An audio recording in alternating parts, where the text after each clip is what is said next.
Bismillahirrahmanirrahim. In the name of Allah, the most beneficent, the most merciful. Today, I would like to deliver a lecture about the basic information of Pakistan. Assalamu alaikum wa rahmatullahi wa barakatuh. My name is Sayyid Bakr Mujibul Hashmi and I'm a lecturer of Commercial Geography in IBE, means Institute of Business Education, a private intermediate commerce college in PECHS. I'm very thankful to G1 Television, especially Sir Uwais and Mr. Umair, to give me a chance to deliver this information with you. Basic information about Pakistan. This is a lecture for school and college level students, because a lot of students do not know about the basic information about our country, and this lecture will helpful for your examination and especially in aptitude test and interview like general knowledge portion. Pakistan at a glance. Pakistan एक नजर में. This is the overview of Pakistan. I prepared many slides for this information, a basic information about Pakistan. Firstly, my question is, what is the official name of Pakistan? The official name of Pakistan is Islamic Republic of Pakistan. इस्लामी जमहूरियत पाकिस्तान, सरकारी नाम पाकिस्तान. लेकिन लोग अक्सर ये नहीं समझते कि पाकिस्तान का कॉन्स्टिट्यूशन नेम क्या है. कॉन्स्टिट्यूशन नेम ही पाकिस्तान का वही है जो पाकिस्तान का ऑफिशियल नेम है, यानी Islamic Republic of Pakistan. Constitutional drive from the word constitution, यानी आईन, दस्तूर. इट्स अ कॉमन वर्ड, कि ये बहुत मशहूर वर्ड है, हम लोग जानते हैं, बहुत सुना है हमने न्यूज में, चैनल्स में आईन के बारे में, कॉन्स्टिट्यूशन के बारे में, लेकिन लोग बेसिक इसकी डेफिनेशन से वाकिफ नहीं होते कि असल में आईन होता क्या है, दस्तूर कहते किसे. मैं अगर अपने आसान लफ्जों में बताऊं तो a collection of laws applied in a country and the people of the country follows these laws.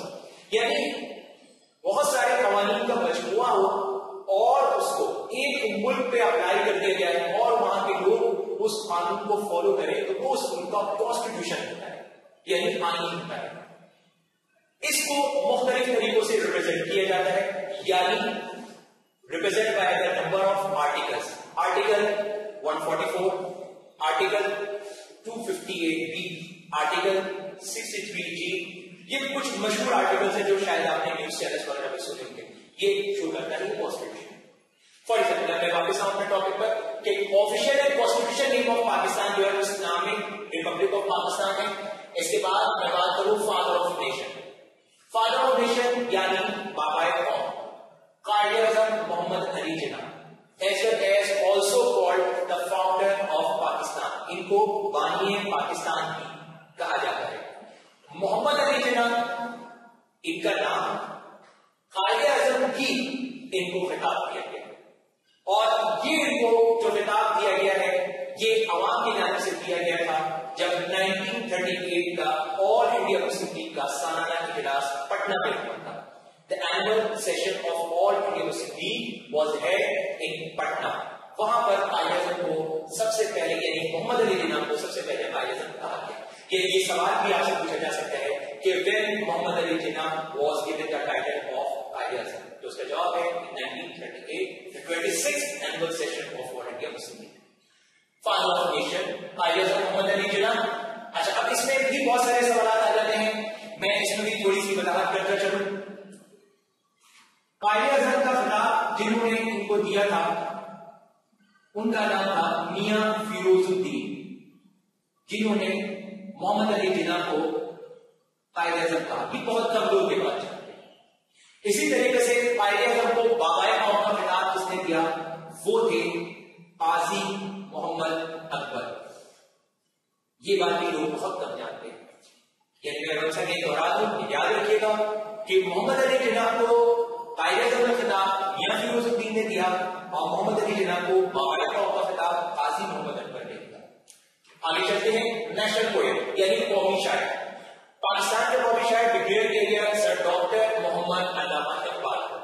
Sir doctor Mohammad अल्लामा इकबाल एक बहुत मशहूर नाम है।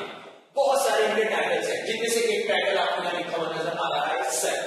ये भी इनको ब्रिटिश गवर्नमेंट ने दिया था, यानी टाइटल दिया था, खिताब दिया था सर का। अल्लामा इकबाल को इसके अलावा शायर मशरिक भी कहा गया, शायर इस्लाम भी कहा गया, हकीमुल उम्मत भी कहा गया। और अल्लामा इकबाल के इसके अलावा जो है मुख्तलिफ किताबें हैं और मुख्तलिफ उनकी तसानीफ है या उनके मुख्तलिफ कारनामे हैं। मेरा मकसद अभी 5 साल की बेसिक इन्फॉर्मेशन में, वरना अगर मैं कायदे से अल्लामा इकबाल के बारे से बताना शुरू करूं तो फिर एक अलग लेक्चर उसके लिए काम करना पड़ेगा, यानी अलग लेक्चर पर बात की जा सकती है, उनकी बहुत डिटेल में चली जाएगी। इसलिए आगे जो प्रेसिडेंट, अब देखिए असल जो इन्फॉर्मेशन इंटरव्यूज में टेस्ट में पूछी जाती है वो रिसेंट पूछी जाती है कि प्रेजेंट इस वक्त पाकिस्तान में कौन कौन सी पर्सनैलिटीज है। तो इस वक्त पाकिस्तान में जो सदर है वो आसिफ अली जरदारी है, ये ज्यादातर लोग आप बात जानते हैं।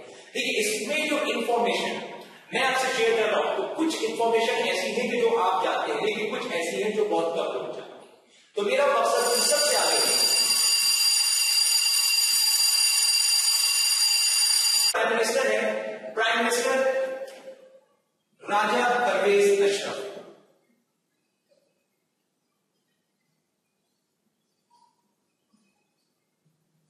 राजा परवेज अशरफ किस वक्त पाकिस्तान के वजीर आजम हैं। इसके बाद आगे चले तो provincial minister of education Sindh, provincial minister of education Sindh है पीर मजहरुल हक। अच्छा, अब ये ध्यान रखिएगा provincial minister of education Sindh का मतलब ये हुआ कि ये सिर्फ सिंध के सूबाई वजीर आजम है और सिंध को रिप्रेजेंट कर रहे हैं, जिनका नाम है पीर मजहरुल हक। इसी तरीके से डेट ऑफ इंडिपेंडेंस, पाकिस्तान की तारीख आजादी हम सब जानते हैं 14 अगस्त 1947, लेकिन इसमें 2-3 अहम बातें हैं जो आपको बतानी है। नंबर 1, डे कौन सा था जब पाकिस्तान आजाद हुआ, यानी दिन कौन सा था। हफ्ते का वो दिन था, वो था जुमेरात का दिन। पाकिस्तान जुमेरात के दिन आजाद हुआ है। और सबसे इंपॉर्टेंट बात कि lot of people knows about the Islamic date of Pakistan was 27 Ramzan, सब जानते हैं, लेकिन अब very few people knows about the Islamic year of independence of Pakistan. Pakistan की तारीख आजादी का जो साल है वो बहुत कम लोग जानते हैं और यही सवाल अक्सर इंटरव्यूज में, टेस्ट वगैरह में पूछा जाता है, और वो है 1366 हिजरी, यानी 1366 डिग्री 27 रमजान। ये पाकिस्तान की इस्लामी तारीख आजादी का साल और तारीख है। अच्छा, आगे चलिए इसी तरीके से फेडरल कैपिटल, फेडरल कैपिटल जो पाकिस्तान का है वो इस्लामाबाद है। Name of provinces and provincial Capitals is a very important question. ये मैं यहां पर इसलिए आपको डिफाइन कर रहा हूं कि आजकल लोगों की एक बहुत बड़ी कंफ्यूजन चल रही है। सवाल पूछा जाता है कि how many provinces of Pakistan. आप सोच रहे होंगे ये तो बहुत ही छोटी क्लास लेवल का सवाल है और बच्चे जानते हैं, लेकिन आपको ये सुन के हैरत होगी कि बहुत से कॉलेजेस में, यूनिवर्सिटीज लेवल पर भी ये बताया जा रहा है कि there are 5 provinces of Pakistan. Pakistan के 5 सूबे हैं, जबकि ऐसा नहीं है। पाकिस्तान के अभी भी 4 ही सूबे हैं और नाम आप जानते हैं सिंध, पंजाब, बलूचिस्तान। इस नाम की तब्दीली हुई है, जो पहले था NWFP, अब इसको कर दिया गया खैबर पख्तूनख्वा। अब आइए सबसे इंपॉर्टेंट प्रोविंशियल कैपिटल हमें नहीं मालूम होता। बच्चों के हवाले से बताऊं कि नहीं अक्सर जानते कि सिंध का प्रोविंशियल कैपिटल है कराची, पंजाब का है लाहौर, बलूचिस्तान का है कोयटा, खैबर पख्तूनख्वा का है पेशावर। खैबर पख्तूनख्वा नया सूबा है जिसको नेशनल असेंबली ने इसका रीनेम किया है 8 अप्रैल 2010। 8 अप्रैल 2010 को इसका नाम तब्दील किया गया और नॉर्थ वेस्ट फ्रंटियर प्रोविंस यानी शुमाल मगरबी सरहदी सूबे, यानी इसको आम लफ्जों में कहा जाता है सूबा सरहद से, इसका नाम तब्दील करके खैबर पख्तूनख्वा। कैपिटल इसका हुई है पेशावर। आगे मैं आपको मैप के जरिए बताऊंगा और वो वाली बातें बताऊंगा कि पांचवा सूबा जो लोग समझ रहे हैं, उनकी कंफ्यूजन है वो कौन सा सूबा है, उसको लोग पांचवा सूबा समझ रहे हैं जबकि वो पांचवा सूबा नहीं। आगे हम उस पर बात करेंगे। आगे मैं बात करेंगे अगले टॉपिक है हमारे पास language. Is very important question, what is the official language of Pakistan? आपको आंसर मिलेगा अक्सरियत लोगों का उर्दू, जबकि ऐसा नहीं है। ऑफिशियल लैंग्वेज जो पाकिस्तान की है वो इंग्लिश है। अक्सरियत लोग क्या समझ रहे हैं कि उर्दू पाकिस्तान की सरकारी जबान है, जबकि उर्दू पाकिस्तान की कौमी जबान है, नेशनल लैंग्वेज है। और ये भी देखिएगा कि Quaid e Azam declared Urdu as a national language of Pakistan on 21 March 1948। Quaid e Azam ने 21 March 1948 at Dhaka, capital of East Pakistan, Pakistan के उसमें दो हिस्से थे आप जानते हैं, ईस्ट पाकिस्तान, वेस्ट पाकिस्तान। तो ईस्ट पाकिस्तान के इस कैपिटल में कायदे-ए-आज़म ने एज ए गवर्नर जनरल वहां पर ही जैसा यहां से खिताब करते हुए कहा था कि let me make it clear that the national language of Pakistan is going to be Urdu. उन्होंने कहा था कि मैं आपको वाज़ेह कर देना चाहता हूं कि पाकिस्तान उर्दू होगी। ये बात कायदे-ए-आज़म ने 1948 में कही थी और पाकिस्तान की नेशनल लैंग्वेज को डिक्लेयर किया गया। ऑफिशियल लैंग्वेज मैं बात करूं रीजनल लैंग्वेज। रीजनल लैंग्वेज में सबसे पहले एक अहम तरीके समझ लो। अक्सर इंटरव्यूज में पूछा गया है कि पाकिस्तान में सबसे ज्यादा बोले जाने वाली जुबान कौन सी? आपको सिर्फ लोगों के जवाब देते मिलेंगे उर्दू, जबकि ऐसा नहीं है। पाकिस्तान में सबसे ज्यादा बोले जाने वाली जुबान है पंजाब। देखिए लफ्ज है सबसे ज्यादा बोले जाने वाली जुबान, ये रिप्रेजेंट कर रहा है कि ज्यादा से ज्यादा आबादी किस जुबान के बोलने वालों की है। तो उसका जवाब है पंजाबी, क्योंकि पाकिस्तान में 44% लोग जो है वो पंजाबी बोलते हैं, जबकि दूसरी बड़ी जुबान जो आ रही है वो पश्तो है, तो 13% लोग बोलते हैं, सिंधी 12% है। अब आइए उर्दू का नंबर आ रहा है 8%। मदर टंग की बात करिए, mother tongue language Urdu Pakistan में जस्ट तकरीबन कोई 8% के करीब टोटल पॉपुलेशन ऑफ पाकिस्तान में। बलूची 4.5% है, सिराइकी 10.5%। सिराइकी बहुत बड़ा यानी आपके बोलने वालों की तादाद बढ़ गई जो जनूबी पंजाब है, इसको एक अलग सूबा बनाने की बात। इसके अलावा जो दीगर जुबानें हैं वो तकरीबन 16%। अब इससे आगे चलें लैंग्वेज की बात। करेंसी है पाकिस्तानी रुपी जो रिप्रेजेंट करती है पाकिस्तान को, जैसे डॉलर है, जैसे यूरो है। आसियान की करेंसी है पाकिस्तान रुपी। और मुल्कों की करेंसी भी रुपी है, जैसे इंडिया की करेंसी भी रुपी है, इंडोनेशिया की करेंसी भी रुपी है। नेशनल मोटो की बात करें, नेशनल मोटो में पाकिस्तान का है वो है फेथ, यूनिटी, डिसिप्लिन। कायदा के उसूल, इत्तेहाद, ईमान, इत्तेहाद, तरजीह। Faith, unity, discipline. Faith, unity, discipline ध्यान रखिएगा, ईमान, इत्तेहाद, तरजीह, ये नेशनल मोटो है पाकिस्तान का। अब मैं कहने की बात की तरफ जाऊं। अब लोग अक्सर ये जानते हैं कि पाकिस्तान का नेशनल गेम क्या है या पाकिस्तान में नेशनल कार्ड क्या है। तीन अहम सवाल है जो बहुत अहम है, जो अक्सर इंटरव्यू में पूछे जाते हैं, लेकिन अक्सर हमारे लोगों को नहीं मालूम है। और वो है पाकिस्तान का नेशनल ट्री और कौमी तरफ क्या है, पाकिस्तान का नेशनल एनिमल यानी कौमी जानवर क्या है, और पाकिस्तान का नेशनल बर्ड यानी कौमी परिंदा क्या है। लोग इससे बात करें उसी हमारे से बात करो। पाकिस्तान का जो नेशनल ट्री है वो है देवदार। देवदार यानी इसको उर्दू में कहते हैं दियार। दियार तरफ ये दर्ज के दियार होता है, काफी लंबी हाइट पर होता है और ये पाकिस्तान का नेशनल ट्री है। अच्छा, इसके बाद बात करूं नेशनल एनिमल। एनिमल जो पाकिस्तान का है वो है मारकोर।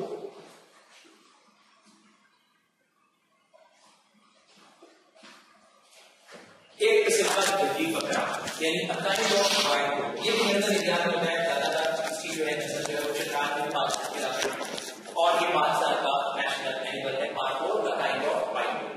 नेशनल बर्ड की बात करें, नेशनल बर्ड जो पाकिस्तान का है वो है रेड लैंड पार्ट्रिज।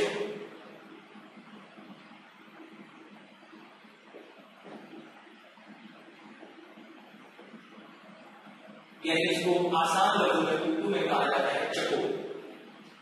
तीतर बटेन की नस्ल का एक परिंदा होता है और यह पाकिस्तान का कौमी जानवर है, कौमी परिंदा है। कौमी परिंदा है चकोर, कौमी दरख्त है दियार और कौमी दरख्त है दियार और कौमी जानवर है मारकोर। ये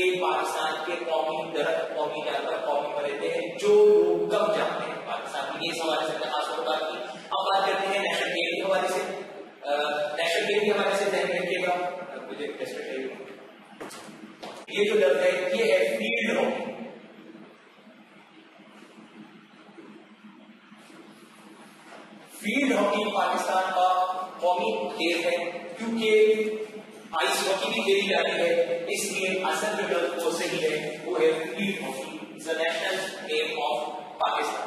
इसी तरीके से मैं बात करूं रेड फ्लावर की, तो आप हम लोग जानते हैं ज्यादातर लोग जैस्मीन, जिसको उर्दू में चंबेली का फूल कहते हैं, ये पाकिस्तान का नेशनल फ्लावर है। इसी तरीके से नेशनल डॉक्यूमेंट, पाकिस्तान का जो नेशनल डॉक्यूमेंट कहला रहे हैं वो है पाकिस्तान रेजोल्यूशन, यानी करारदादे पाकिस्तान, यानी पाकिस्तान की कौमी दस्तावेज।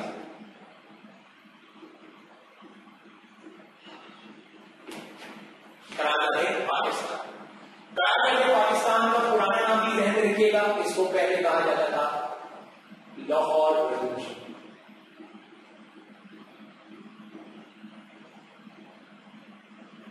करारदादे लाहौर, ये इसका असल नाम है, पुराना नाम है, लेकिन अब ये पाकिस्तान रेजोल्यूशन जो करारदादे पाकिस्तान के नाम से मशहूर है। बहुत अहम बात मुझे आपको बताना है, लोग ये समझते हैं, अगर मैं सवाल करता हूं आपसे, या इंटरव्यू में पूछा जाए या टेस्ट में पूछा जाए, तो सवाल ये है कि करारदादे पाकिस्तान कब मंजूर हुई, when Pakistan resolution was passed. और मुझे उम्मीद है कि अक्सरियत जो है इस बात का जवाब ये जानती है कि 23 मार्च 1940, 23 मार्च 1940 को करारदादे पाकिस्तान मंजूर हुई, और ये जवाब बने। अब गौर से देखिएगा, समझिएगा इस बात को। 23 मार्च 1940 इस तारीख को करारदाद पेश की गई, यानी पाकिस्तान रेजोल्यूशन प्रेजेंटेड ऑन 23 मार्च 1940, यानी पेश की गई, और ये पास हुई थी, यानी मंजूर हुई थी 24 मार्च 1940, यानी इसको पास किया गया, मंजूर किया गया 24 मार्च। मेरा सवाल ये था, पाकिस्तान रेजोल्यूशन पास हुआ, ये फर्क लोग नहीं जानते। अगर ये भी पूछा जाए कि प्रेजेंट कभी नहीं थी, प्रेजेंट की तारीख 23 है, पास की तारीख 24 है, असल में बात कर रहा हूं पास के बारे में कि मंजूर कभी नहीं। दरअसल ऑल इंडिया मुस्लिम लीग का ये 27th एनुअल सेशन था, 27वां सालाना इजलास का जो लाहौर में हुआ था, और ये इजलास 3 दिन जारी है, 22 मार्च, 23 मार्च, 24 मार्च। हम सिर्फ 23 मार्च की तारीख जानते हैं, जबकि 23 मार्च को करारदाद पेश की गई थी, 24 मार्च को करारदाद मंजूर की गई। आगे चलते इसी हवाले से दूसरे इस पर बात करते हैं, नेशनल चीजों के हवाले से। नेशनल मॉन्यूमेंट, नेशनल मॉन्यूमेंट जो पाकिस्तान का है वो है मीनार पाकिस्तान, जो किसी वाक़े की यादगार है।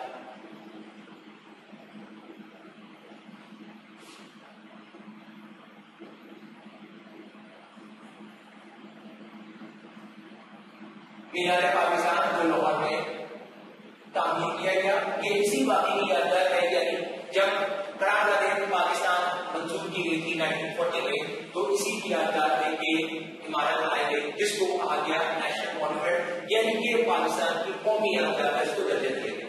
इसी तरह बात करें नेशनल म्यूजियम, यानी कौमी मजार 2021 को डिक्लेयर किया गया, कराची में आप जानते हैं। इसी तरीके से नेशनल मस्जिद, यानी कौमी मस्जिद का जो दर्जा दिया गया वो शाह फैसल मस्जिद इस्लामाबाद को दिया गया, इसका भी नाम आपने सुना हुआ है। और शाह फैसल मस्जिद इस्लामाबाद इस वक्त दुनिया की सबसे बड़ी मस्जिद है according to Guinness book of world records, यानी गिनीज बुक के मुताबिक दुनिया की सबसे बड़ी मस्जिद शाह फैसल है। इस बात को पहले समझ लीजिएगा, आपके जहन में जरूर ये सवाल आ रहा होगा कि दुनिया की सबसे बड़ी मस्जिद मस्जिद हराम है, जहां खाने काबा मौजूद है, लोग नमाज अदा करते हैं। देखिए, जो मस्जिद की डेकोरेशन की गई है बिगेस्ट मस्जिद या मॉस्क ऑफ द वर्ल्ड, वो की गई है on the basis of the actual size of मस्जिद, यानी जो उसका असल साइज था। अब अगर हम मस्जिद हराम की तारीख उठाएं तो मस्जिद हराम जाहिर सी बात है कि 1000 ईयर्स पहले जब तामीर की गई थी तो वो बहुत ही छोटे रकबे पर थी, उसको बाद में उसकी वसअत दी गई, एक्सटेंशन की गई, और आज उसकी एक्सटेंशन जारी है।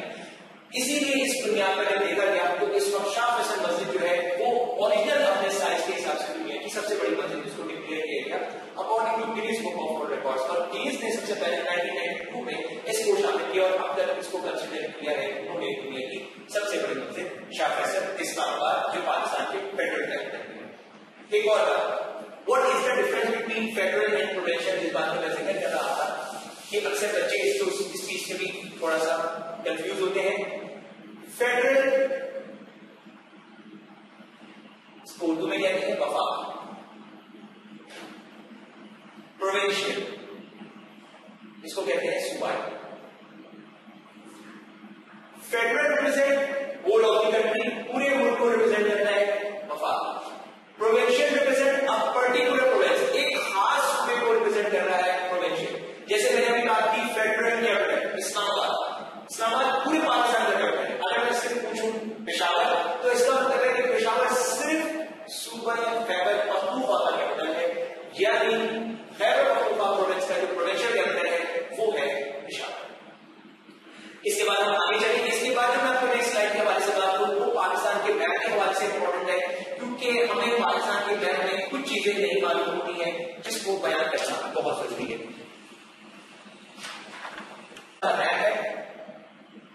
अच्छा, अब इस मैप में खास बात ये देखिएगा कि हम इस मैप को फिल भी करेंगे, समझेंगे भी आसान लफ्जों में कि ये पाकिस्तान की बेसिक इंफॉर्मेशन के हवाले से लोगों को मालूम नहीं होता है। खासतौर पर मैं नॉर्दर्न पार्ट की बात कर रहा हूँ, सदर्न पार्ट में भी लोग जानते हैं, लेकिन नॉर्दर्न पार्ट में काफी कंफ्यूजन होती है। इस हवाले से बात की है। सबसे पहले हम ये देखें कि ये जो आपके पास बाउंड्रीज रिप्रेजेंट कर रहे हैं ये क्या है, कि आपके पास रिप्रेजेंट कर रहा है प्रोविंस ऑफ सिंध को, यानी सूबा सिंध। ये रिप्रेजेंट कर रहा है बलूचिस्तान को, यानी सूबा बलूचिस्तान। ये रिप्रेजेंट कर रहा है पंजाब, यानी सूबा पंजाब। ये तो आसान है। अब थोड़ा इससे थोड़ा मुश्किल की तरफ जा रहे हैं। मैं मुश्किल का लफ्ज इसलिए इस्तेमाल कर रहा हूं कि आगे ऊपर के जो पार्ट है उनमें लोगों को कंफ्यूजन होते हैं। अच्छा, इसके साथ ये भी ध्यान रखिएगा कि बलूचिस्तान की आपको जो एरिया नजर आ रहा है, area wise the largest province of Pakistan is Balochistan. ये पेपर में आपको पूछा जाता है। इससे पहले भी मैंने इंफॉर्मेशन बताई, बहुत सारी इंफॉर्मेशन आपके पेपर में एमसीक्यूज में टेस्ट वगैरह में पूछी जाती है, और ये पेपर में पूछा जाता है the largest province of Pakistan is Balochistan. लेकिन अगर सवाल ये किया जाए कि the biggest province of Pakistan, यानी एज ए पॉपुलेशन वाइज, अब आबादी के लिहाज से बात की जाएगी तो सबसे बड़ा सूबा पंजाब, आबादी सबसे ज्यादा पंजाब की है, लेकिन रकबा सबसे बड़ा बलूचिस्तान का है। ये फर्क जरूरी है। अब मैं पाकिस्तान के चौथे सूबे की तरफ जा रहा हूं, यानी 1, 2, 3 का हमने जिक्र किया, चौथा हमारा जो सूबा है वो है खैबर पख्तूनख्वा, जिसको मैंने सिर्फ यहाँ पर KPA से रिप्रेजेंट किया है, क्योंकि मैं पहले नाम बता चुका हूँ, नाम लंबा है, जगह छोटी है, इसकी वजह से खैबर पख्तूनख्वा इस पूरे हिस्से को रिप्रेजेंट कर रहा है। ये पूरा हिस्सा जहां मेरी उंगली चल रही है, ये पूरा हिस्सा खैबर पख्तूनख्वा है। अब ये जो आपको पार्ट नजर आ रहा है, बेसिकली ये है FATA, नाम आपने सुना होगा। अच्छा, अब इसकी एब्रिविएशन में बच्चे कंफ्यूजन तो वो थोड़ा बदलिया करते हैं। एब्रिविएशन की बात करूंगा कि what does Phata stand for, FATA stand for. मैं अक्सर जब क्लास में बच्चों से पूछता हूं तो हर साल मुझे मेजॉरिटी बच्चों का जो आंसर मिलता है वो मैं आपसे पहले आपको बताऊं, वो जवाब क्या मिलता है, फेडरल एडमिनिस्ट्रेटिव ट्राइबल एरियाज।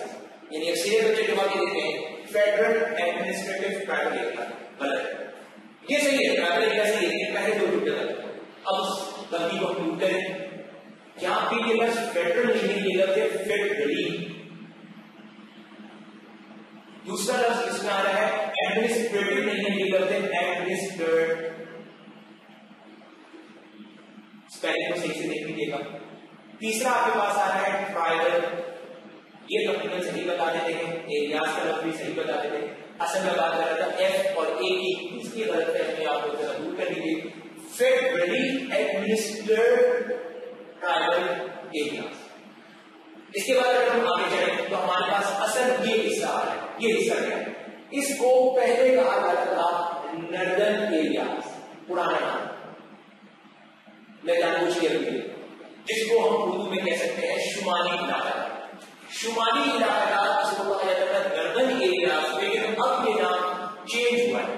इसका नया नाम कब हुआ, ये चेंज किया गया 29 अगस्त 2009। याद रखिएगा 29 अगस्त 2009 the name of northern area was renamed to the new name of Gilgit-Baltistan. इसका नया नाम क्या कर दिया गया, GB अगर गिलगित बल्तिस्तान।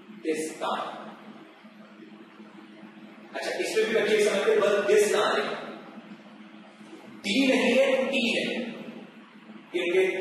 बल्तिस्तान।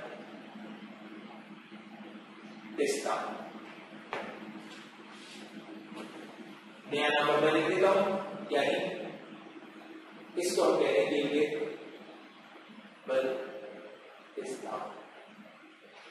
जो सवाल मैंने शुरू के लेक्चर में आपसे याद, शुरू में मैंने पूछा था how many provinces of Pakistan, Pakistan के कितने सूबे हैं, तो मैंने आपको ये बताया था कि दरअसल अक्सर कॉलेज में टीचर्स को भी, स्टूडेंट्स को भी इस बात की कंफ्यूजन है कि ना there are 5 provinces of Pakistan, जबकि ऐसा नहीं है। आप यकीन करेंगे कई कॉलेजेस नहीं बल्कि यूनिवर्सिटीज लेवल पर भी वहां पर क्लासेस में यही बताया जा रहा है कि पाकिस्तान के इस वक्त 5 सूबे हैं, जबकि ये गलत है। मेरी कई ऐसे लोगों से बात की तो उन्होंने कहा कि ये कंट्रोवर्शियल है। मैंने कहा इसमें कोई कंट्रोवर्सी नहीं है, यानी कोई तनाज़िया नहीं है। इसलिए नहीं है ये जो गिलगित बल्तिस्तान है इसको वो लोग डिक्लेयर कर रहे हैं 5वां सूबा, जबकि ये 5वां सूबा नहीं है। हमें यहाँ पे बात क्लियर करें, वो ये समझ रहे हैं कि गिलगित बल्तिस्तान को 5वां सूबा बना दिया। वजह क्या है, on 29 August 2009 prime minister of Pakistan at that time, इस वक्त पाकिस्तान के प्राइम मिनिस्टर कौन थे आप नाम जानते हैं, मखदूम सैयद यूसुफ रजा गिलानी।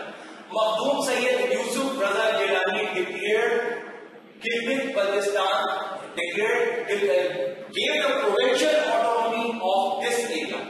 उन्होंने क्या दी है, प्रोविंशियल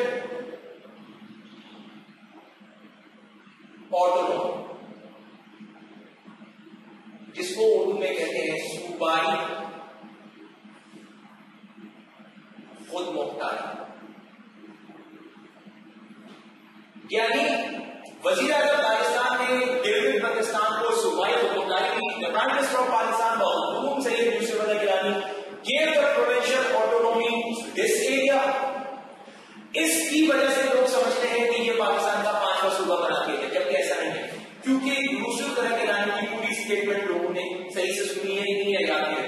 उन्होंने आगे फरमाया यूसुफ रज़ा गिलानी साहब ने कि we do not declare Gilgit Baltistan as a 5th province of Pakistan because of UN resolution passed on the issue of Kashmir in 1949।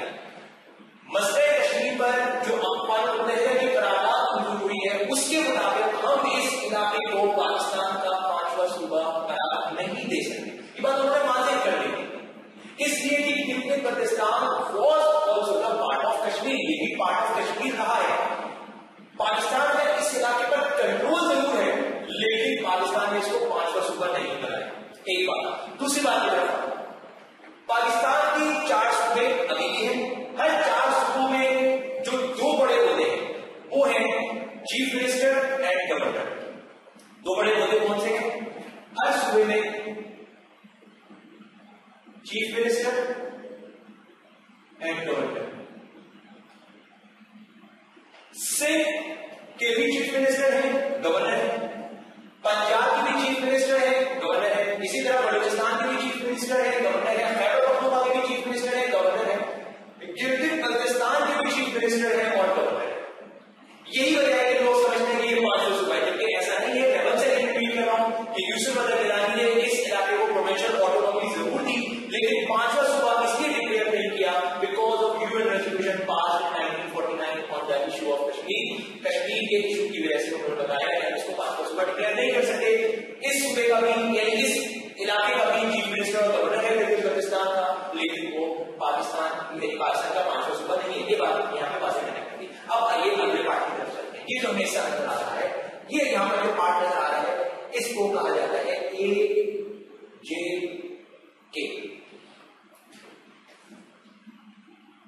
Azad Jammu and Kashmir. Azad Jammu and Kashmir